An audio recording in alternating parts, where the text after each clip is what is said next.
It's not hard to get up in the morning and go to your studio all day long. What's hard is to get up in the morning and push yourself beyond your own shadows and beyond your own, what you were taught to do and taught to think and taught to say. And like I was raised a certain way, and you have to leave home in a really deep way and wander.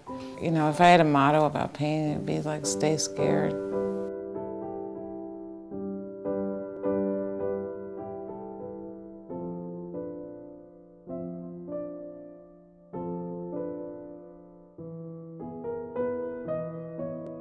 I do portraits because the easy answer is because portraits are there, because I'm here. But the hard answer for doing a portrait is because I'm on a search for where I live, kind of, and it's always changing. This self-portrait is a really tight, small one, and I really like it. It's just based, sometimes I just do ideas that aren't revelations. So this isn't this is an idea, like, it's called self-portrait sitting, and I don't like, so I sort of give myself scholastic things, pretty tight ones.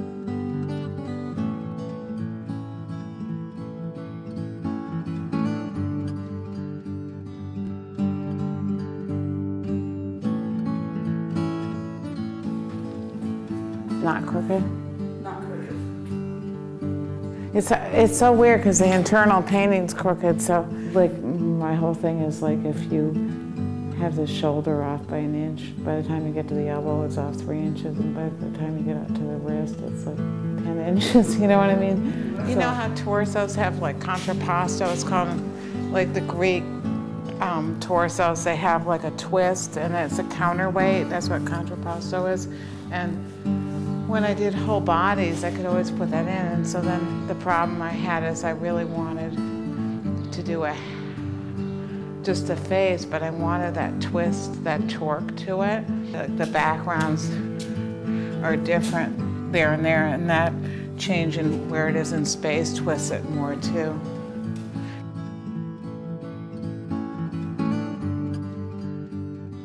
And then just having the light drip off the red like that, and have the face drip off a little too, shows that, you know, sort of light can change everything, you know, or nothing. You have your eye and you have your hand when you work, and a lot of people have all these shadows between their hand and their eye, and they're like education and theories and all that stuff, and my job is to have my hand and my eye be direct, and to take all that bogus stuff out from between, and that would be art history, you know, stories about what a painting should look like, what this should look like. Like when you're in grammar school, you know, my teacher, who I was in love with, Miss Carroll, would be like, all trees are brown trunks and green leaves, and then the next year there was like some cutbacks, and then the teacher announced, all trees will now be black trunks and green trees. Like, okay, and then you just draw all your trees the same way, you know. Then when you look out when you're older, you realize a lot of trees are like gray and some are reddish, and you know, like, and it's like seeing them for the first time. And you're told what's, like American culture, you're told what's pretty, what's ugly, you know, you're told how to look, and it's really fun to strip those things away. When I was 8, our family went to Denmark so my father could study with Niels Bohr, and I got a polio vaccine, and they think it was autoimmune to that, but it's unclear what it was, and got rheumatoid arthritis, and so I lost my right eye and spent a really long time in the hospital.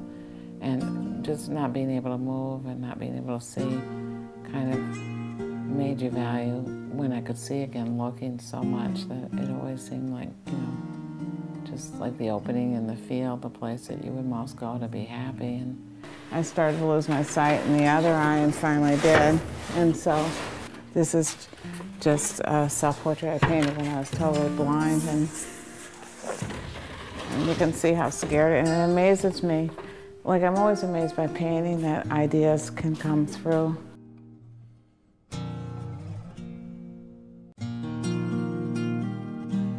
I have really fancy surgery and get it all back, which is really amazing to me. It was just like, there's no other word except revelation. I mean, you know, really like an enunciation, so it kind of really changed me even more towards just doing exactly what I want. When I couldn't see at all, it became really clear that all I ever want to do is paint, and that's really a problem when you're blind, how to paint. Yeah, especially since you only paint things you look at, you know. It's pretty recent, 4 to 5 years ago, yeah. And it was really amazing because I really didn't, if I was going to be blind, I really didn't want to live, but I have children, so that's not, and you know, that's not your option, you know what I mean? But because that's how I live, you know what I mean? So it didn't make any sense to me at all. And it was beyond, like, it wasn't like I was depressed, it was like I was terrified, you know what I mean?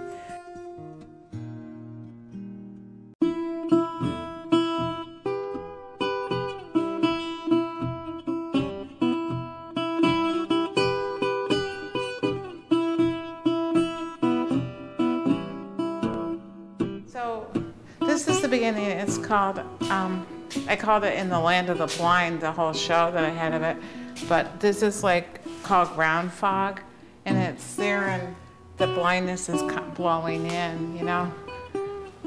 And you can see it, like the cataracts are starting to form, and just the things are coming out of the fog, you know?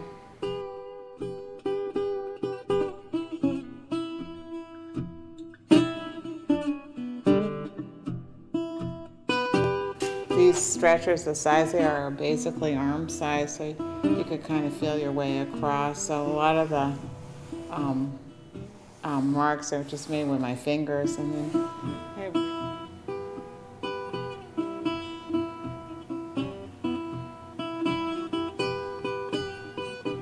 that one's a beautiful painting in a way because it's the way things break apart and fall and shatter when you can't really see them clearly, like you're straining to see things, but you can't, so it's like glass is breaking, kind of. And then this is kind of a victory piece because it's called green hole or black. I think I called it black hole, but I forgot that it's green. This part here is the arm, my arm like that, just sort of painting it as it recedes. And here's like some fingers here mixed in with the trees.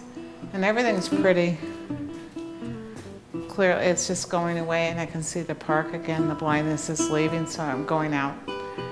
It's receding, but in a way I'm receding from that reality and coming back home. And so putting my arm there is like I'm back on the windowsill and present again. So when I get in the studio and shut the door, I don't feel like a woman painter at all. I just feel like a painter, you know? And I don't feel like a Jewish painter. I feel like a painter, and I don't feel like a one-eyed painter. I just feel like a painter. In fact, I don't even feel like a person. It's so neat. I just feel like what I look at is the only thing here, you know? Like I disappear. I suppose it's why other people take drugs or drink or something. I'm just gone to myself, and so my work's not that accessible or, you know, even fun to look at, and to have so many people be supportive or kind to me, it's kind of remarkable, and I think Rhode Island's really remarkable that way. The spiritual part of waiting, like they also serve who stand and wait, you know, like I come from lots of rabbis, and I never really thought I'd join back up with them again, but I mean, Reform rabbis, but still rabbis. And I think the patience of it and the humbleness, really literally of waiting for answers, it is a really moving religious experience that isn't available to most people. You know, I'm kind of very attracted to altarpieces too, because I'm hoping that my paintings are just a place where you can go rest, you know. And there's a lot of space and nothingness, you know, too, and I'm sort of hoping to nudge people into kind of nothingness, too.